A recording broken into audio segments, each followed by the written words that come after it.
Hello, we are In Conversation, a podcast from the School of Social and Family Dynamics at Arizona State University, designed to showcase timely and informative insights from leading faculty, researchers, and other experts, which impact the ever-changing social world we live in. Here at the School of Social and Family Dynamics, we recognize that the lands where we are hosting this conversation at Arizona State University belong to the Maricopa and Pima peoples, and we are privileged that we can welcome you to today's conversation. Welcome, everyone. My name is Aubrey Hoffer, and I'm your graduate student host of In Conversation with the School of Social and Family Dynamics. My charming guest today is Dr. Crystal Bryce. Crystal wears many hats within SSFD. She is an assistant clinical professor, the director of undergraduate student affairs, the undergraduate internship director, and the associate director of research for the Center of the Advanced Study and Practice of Hope.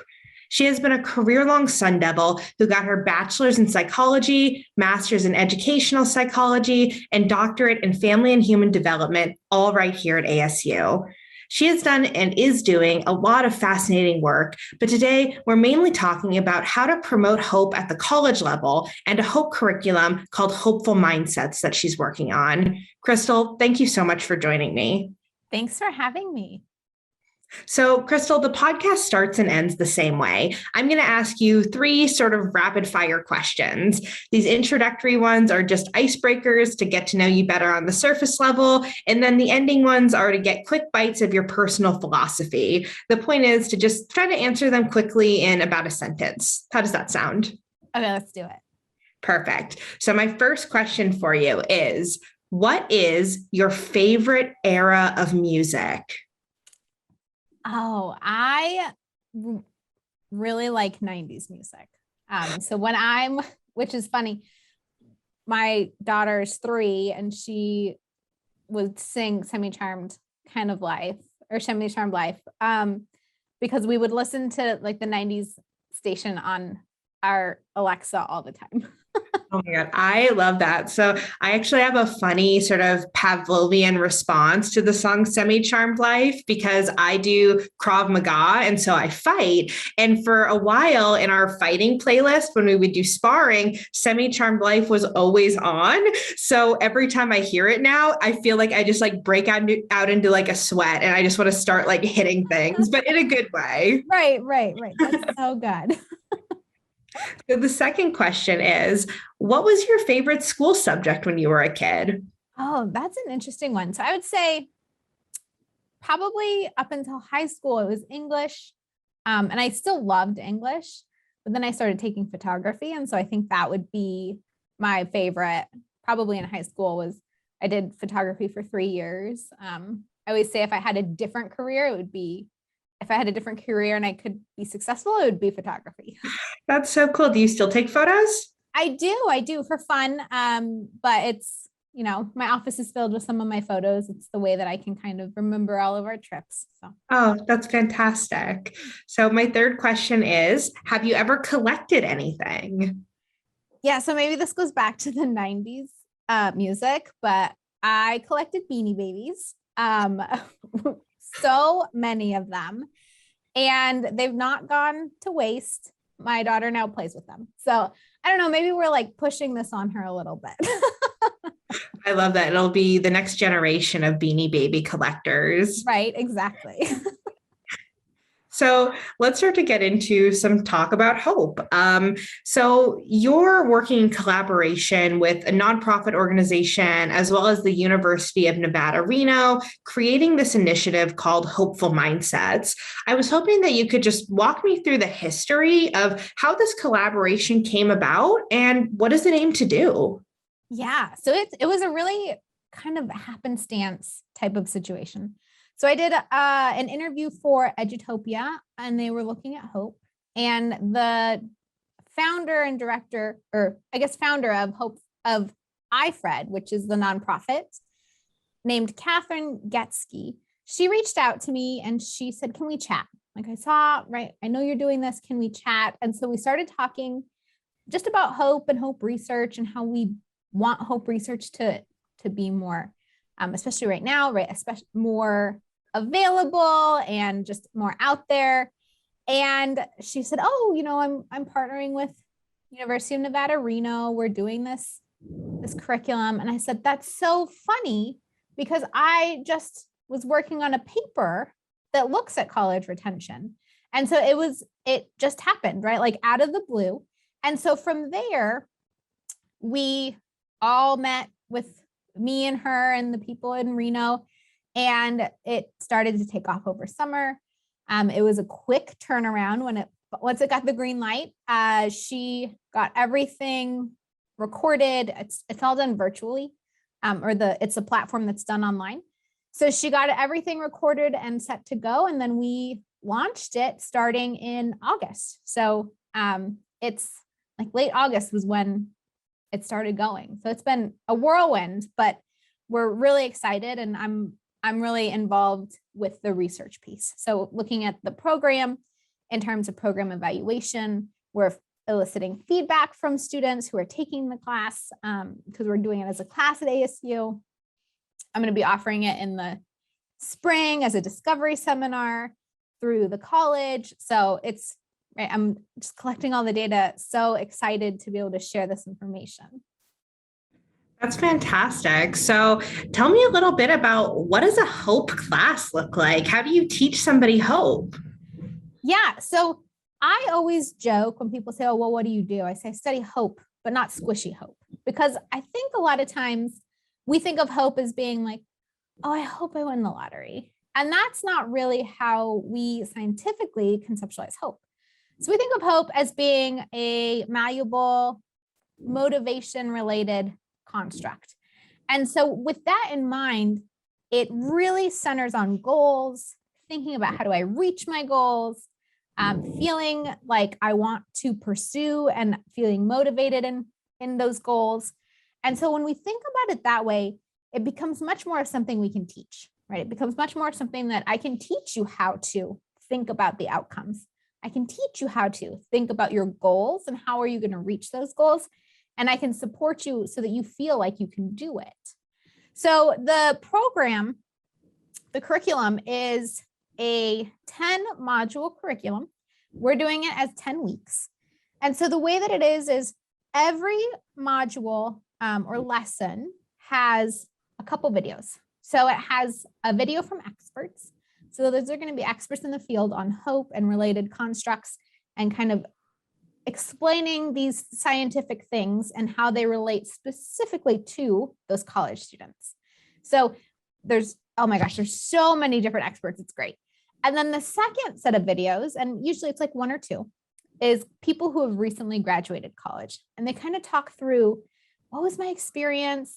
Did I ever feel hopeful or hopeless or whatever you were feeling? How did I get to where I am? To kind of highlight how important hope is in reaching those goals and reaching graduation and whatever it is after. And then there's some light reading that goes with it and a workbook that help you kind of focus on yourself. So as a student, as a college student, how can I really focus on whatever it was that we covered this lesson? So the way that we've done it is we have students watch the videos at home, kind of a flipped classroom approach. Watch the videos at home, fill out the workbook, and then we come to class, and the class is facilitated by Stacy Foster. So they come to class, and what they do then is discuss, because we know that it's so important to not only write these things down, but talk about them and feel like you have this support system who is there to help you and accountability. And so that's kind of how we've been doing it is that in class discussion based.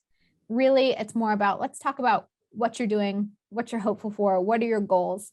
And a lot of the students are first year students. So it's especially important, I think, when we think about kind of integrating and feeling comfortable and creating that group of people that you need when you're a brand new undergrad. Right. It sounds like hope is really important during these transitionary periods in life, like, which makes sense that you guys decided to approach this at the college level. Do you think that there are issues with, college students starting to feel hopeless, especially, post pandemic? Yeah. I think that this, I mean, I research hope, so I'm a huge proponent of it, but I feel like, especially now, it can feel difficult, right? Things feel difficult. And I think having hope, especially when we think about coming back to campus, or some of these students, especially our first year students, they have not been in school for a long time, right? Their senior year was maybe remote.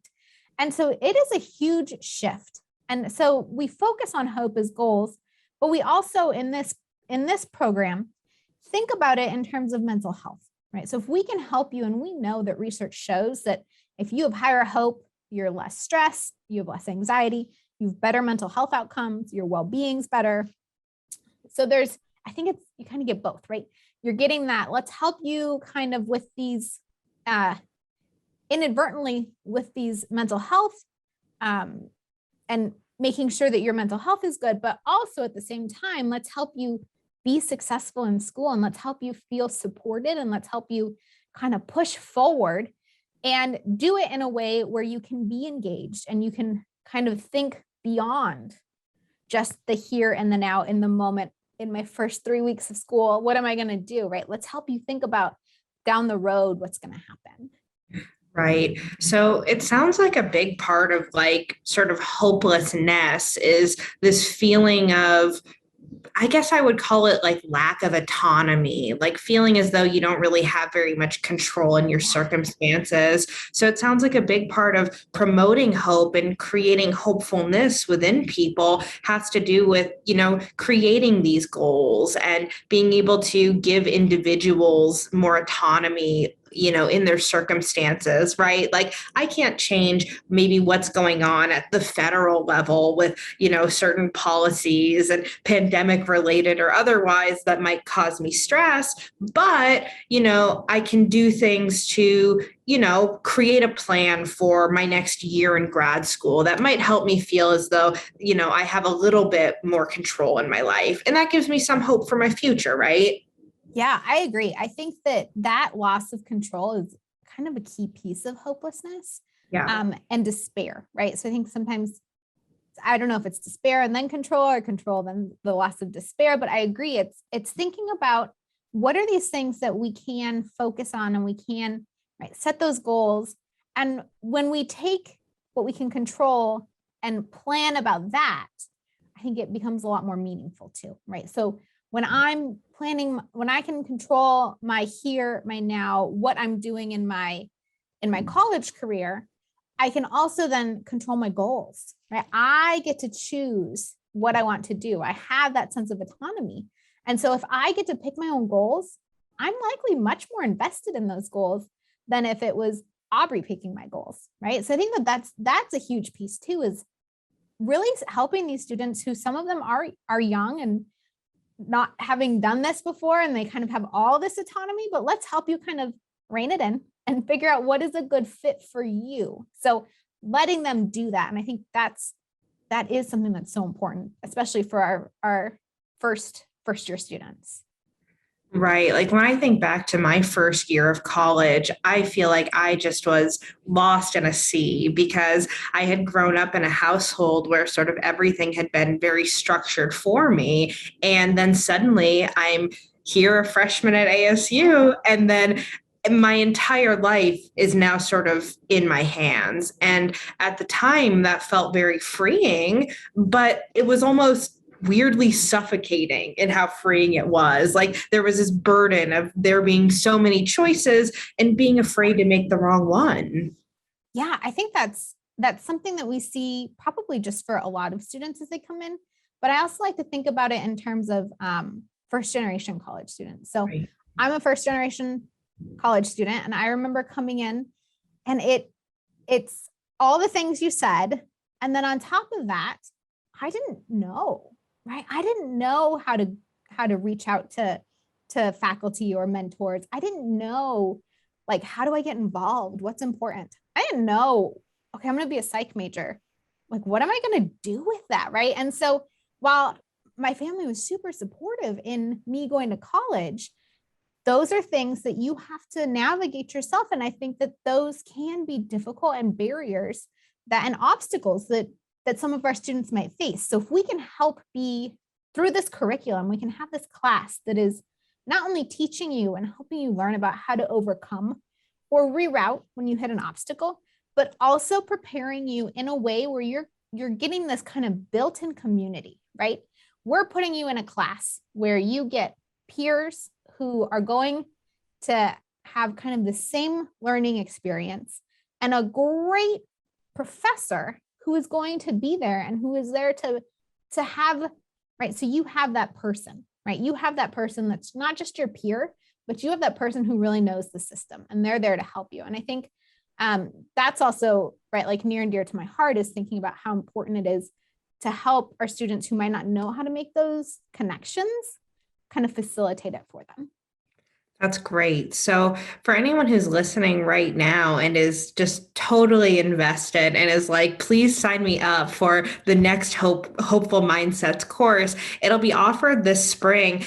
Are there any plans for sort of the future of the Hopeful Mindsets curriculum? I mean, how far do you think that you would like to expand this? I mean, I'm all in, right? So like, let's like, I always joke, like my dream is that it gets adopted at the university level. So, right, it's made for, I think I focus and we focus a lot on those first year students because, and particularly during towards the end of a pandemic, but I think that these are skills that aren't just for first year students. I think that these are skills that are really important in that first year to kind of cultivate and support. And because we know that if we can get them in that first year, it's going to be better for students in terms of retention and success.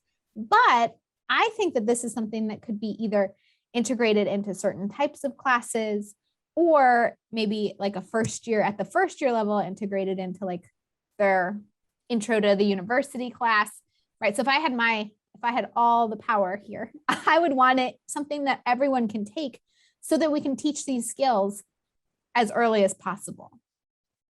Right. And it makes sense that it is so important to be teaching these skills as early as possible, because I can imagine that as you get older, if you don't have these skills, you're going to have a very difficult time as sort of life gets more complex and, there are more stressors, more aggravation, more frustration. I mean, life gets complicated at a point, and it's really important that we have these coping mechanisms or these abilities to, I'd imagine that more hopefulness is probably also related to better emotional regulation at the very least, right? So, right. And I would think that, we think about this as like, oh, we'll teach you these skills, and that you'll have high hope.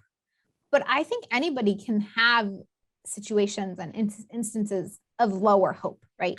We have these obstacles as we get older. We have these situations. But if we can have this kind of base foundation to go back to, right? So I think of like that course book that you fill out is kind of a resource. So you can go back and rethink and like, man, I'm not hopeful right now, right? I'm really struggling. Right? I've had a lot of obstacles and I can't overcome them right now. But then by going back and having that resource, I think that's so important. I love that you normalize the experience of feeling hopeless, because I think oftentimes the way that we as society tends to view mental health is that, I'm going to learn how to be hopeful and then I'm never, ever going to feel hopeless ever again. When in actuality, these things aren't linear, and you can learn these coping mechanisms and these tools, and you're going to go through life and have times where you feel really hopeful, but you're also going to have times where you don't feel hopeful. And that's okay, because that's part of the human experience. And what's really important is that we develop these tools to help us in those times, not that we get these tools and then it means we're never going to have these negative times again. Yeah, I think it's so important I always I would say like feel your feels, right? Feel them. Because it isn't, I wouldn't say it's not a bad thing, right? To have these feelings and to face these obstacles. But again, like you're saying, it's coming back to that toolkit, right? Coming back to those resources, coming back to whatever it is that might help you when you're ready, right? When you're ready and when it's time and when it's whatever the situation might be so that you can move forward. Yeah, I think that's fantastic. I am also curious. So within the Hopeful Mindsets curriculum, can you talk a little bit more about sort of what is the trajectory from going from like hopeless to hopeful? What are some of the tools that students taking the course might be able to learn? Yeah, so we spend a lot of time kind of talking about how do we process stress and thinking about coping mechanisms and thinking about mindfulness. So there is that piece of kind of understanding that. But then also is thinking about how do we set goals? And so a big piece is going to be goal setting, which seems like, oh yeah, I can set goals. But how do we set smart goals? How do we set big goals? How do we set little goals along the way, right? So that we're not just saying, oh, one and done, I did it, but thinking about the long term and the short term, thinking about all aspects of your life. And how do we think about, and some people might need more help in thinking about, how do I find a different way to reach my goal, right? How do we identify those? So I think it's important to know not everyone necessarily has strong skills in that area, right? And so we're not going to assume anyone is on one level or another. We're going to make sure everybody's learning and learning about how to do that, as well as feeling the support from the group, right? And so that's something that we think about in terms of hope, is that this strong support system is so critical to really helping students, in this case, feel like they can do it, right? Because when you hit that wall and it's hard to get back up, having those people around you, they're like, you can do it. Let's do this, right? Let's help you. Like, let's talk about what that might look like, and can kind of get you out of that maybe despair or that struggle. That's going to be so important. Right. And so I know that this is going to take us slightly away from hopeful mindsets, but I think that this is going to loop back in a really valuable way. You recently published a paper about the role of hope and college retention. I was hoping that maybe you could talk a little bit about that paper, because I think that it really demonstrates how important it is to teach hope to college students specifically. And I also think that that paper is really great because you make these suggestions for implementation at the structural level, which is what Hopeful Mindsets is attempting to do. Yeah, so that was right when I published, the paper was already under review when Catherine reached out about Hopeful Mindsets, and I was like, oh my gosh, it's like you read my paper and it's not even out. So with that paper, we had a study here at ASU where we had some first year students. We recruited from our classes in SSFD, but we had a really representative sample across the university. I think we covered something like 13 colleges, 50 majors. So we had a really good sample. And we followed these students from their first semester, their first year, through their fourth semester. And in that first semester, we had them answer a survey on hope. We also got all of the demographic information. So we were able to look at their academic information coming into college, what was their GPA, all of those things. And then we were able to get their educational attainment data. So we could see, did these students persist beyond their first year? And so did we retain them essentially into their second year? And what we found was that students who had higher hope were more in their first semester, were more likely to be retained a year later. And in terms of college, we know that first year is important, right? Retention in that first year is so important. So I think that, and this is without an intervention, right? This is just looking at that group. And then we looked at it by group, and we found that the findings were were prevalent for those who had average and above entering high school GPA and SAT and ACT scores. So, I don't say that means it's not helpful for those who might have come in with lower academic scores. But what I think about it is we hit 60 something % of the population that would be benefiting from having some kind of hope support, right? And I think that's particularly important because we do often put a lot of resources into students who are maybe have low high school GPA or might come in with, risk factors, and maybe less so on those who are just kind of, your typical entering student or even above average entering student. And the nice thing about this is it's really highlighting that hope isn't it's going to be important for a lot of the students, and a lot of the students that we might not typically target, but could in a very easy way that could be applied to everyone. Right. Yeah, I found that finding incredibly interesting because I really, I saw a bit of myself in that finding with students entering with this high GPA being so impacted by hope. I think for me, right, I was very much the honors, gifted, AP, 5-star, whatever kid. I came to college and it was a big transition. And in some ways, right, going from being the cream of the crop at the top of your class to now being one of a million other kids who were just that was a very difficult thing for me. So that really made that finding make sense to me because I was like, oh, it's these AP kids who are going to college with all these other AP kids and realizing that they're not the smartest kid in class anymore, who really need to develop this sense of hope because it really messes with your identity a little bit, honestly. Yeah. I think that's a great point. And then just thinking about, right, if sometimes these students who do enter with above average academics, they might not have had this kind of autonomy, right? That we've talked about, right? They are now, college is a huge transition regardless. I'm not going to discount that for anyone, but I think that there are these different factors that come into play, whether it's first generation college student, whether it's coming in with lower or higher academics or expectations, or just that huge shift from being home, having things scheduled, having kind of this is how we do it and this is what you do. Oh, and now you're on your own, right? And so I think that's kind of what I'm hearing you bring up is that piece of it.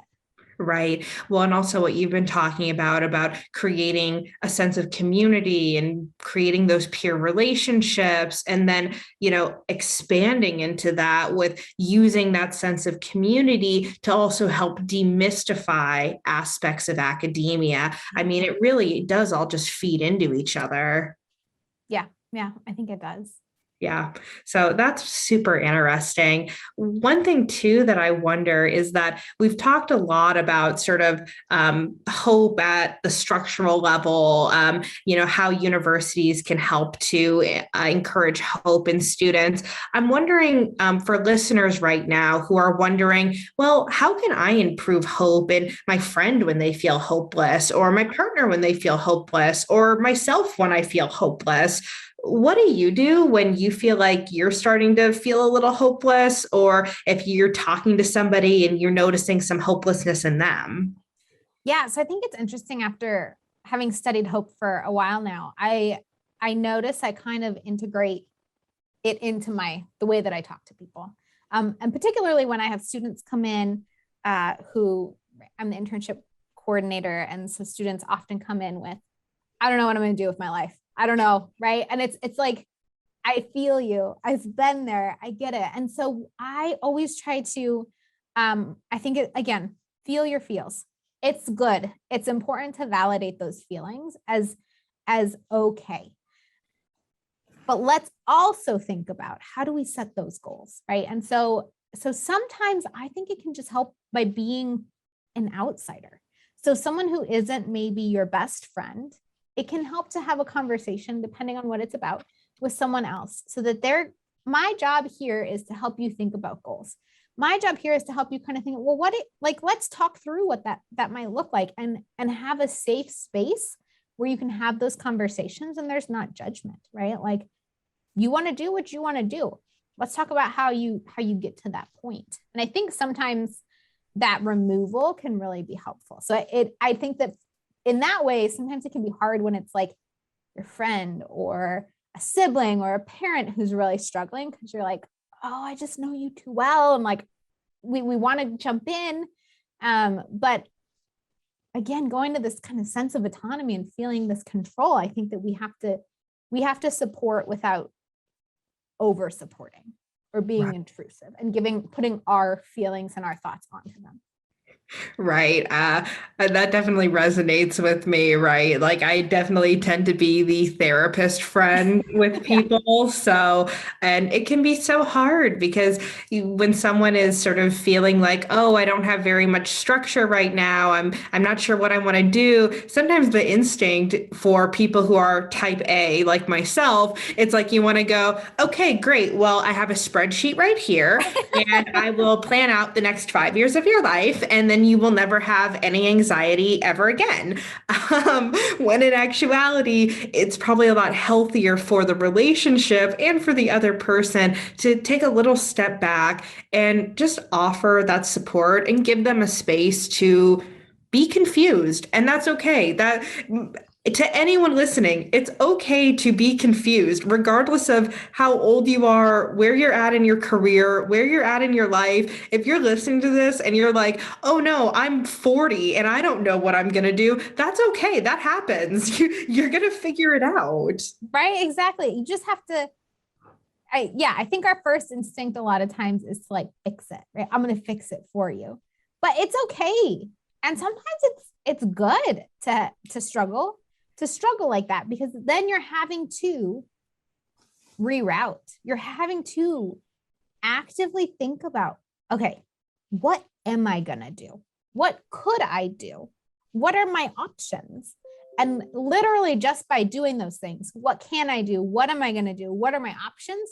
You're finding pathways, right? That is a piece of hope. And so I totally get you. Like, you want to be the one, I'll fix it, but it can be helpful to step back a little bit. Right. So this has been just an awesome conversation. I hope that anyone who has taken anything out of it is now hopefully excited and really would be interested in taking the Hopeful Mindsets course. So it sounds like it's available to any ASU undergrad for the spring semester of 2022. And yeah, was there anything else you wanted to say about the Hopeful Mindsets curriculum or course before we started to transition out?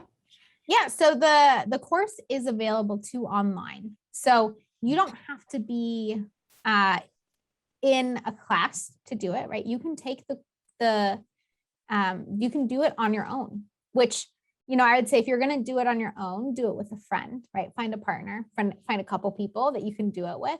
And it's something that if you have, and that's something that you want to do, you can do it without having to be in a class. And so that's also a really nice piece is, I would love for it to be something that's offered at the university level for everyone regularly. But in the meantime, there's still this other option, right? There is this option where you can pursue this on your own if that's what you're interested in doing. Wonderful. And we will leave some information in the show notes about how you can take a Hopeful Mindsets course if that is something that you're so interested in. So, Crystal, I'm going to start to transition to one of my favorite parts of the show, which is our deep questions. Okay. So these are the final questions that are going to get a little bite of your personal philosophy. And I just think these questions are so great because it just allows us to see a little bit more about you. So are you ready? Yes. All right, Crystal. So the first question is, what gives you hope? So I've thought about this before because I've been asked this this type of question. And I think little kids give me hope. And the reason is, I might be a little biased because I have a 3-year-old, but little kids, when you just watch them, they're so persistent. And I love it. I love, they fall down, they get back up. You tell them no, they try again, right? Like they're really going for whatever it is that goal is. And they don't have the inhibition, I think, that we have as adults. And so I love watching that. And that really makes me hopeful because I think about, right, like look at those kids really just going for it, right? Finding those obstacles, like overcoming those obstacles and doing it. And so I don't know. I just think that kind of gives me hope. I love that. I think we can take so much inspiration from children. So I love that answer. So the second question is, who do you most admire and why? So this is a hard one because I feel like I can't say kids again.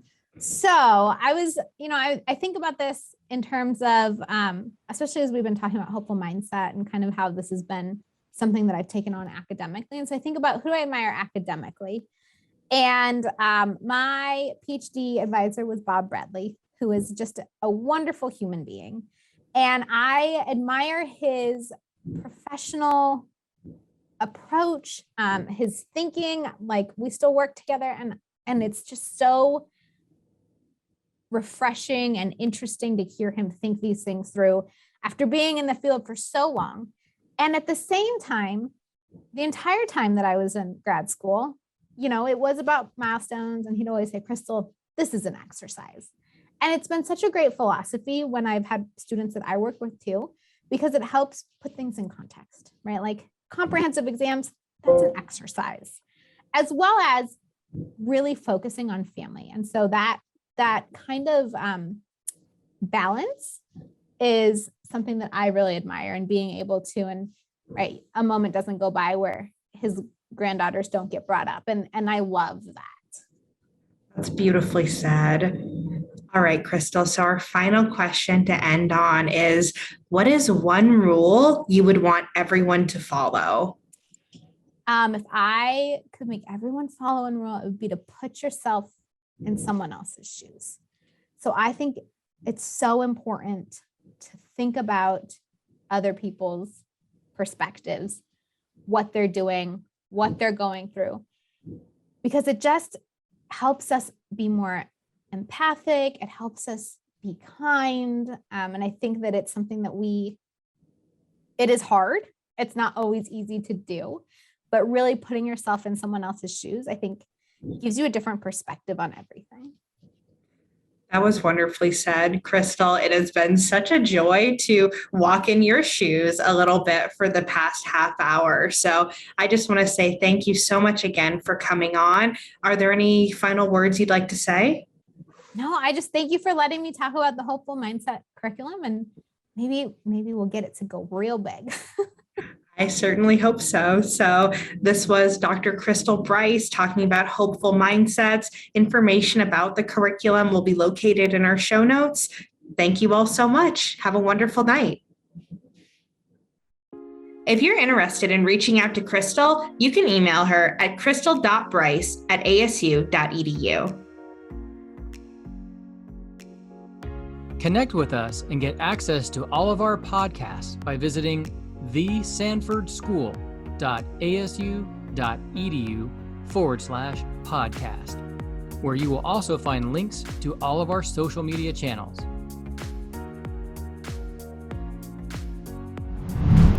This conversation has come to an end, but our work here continues.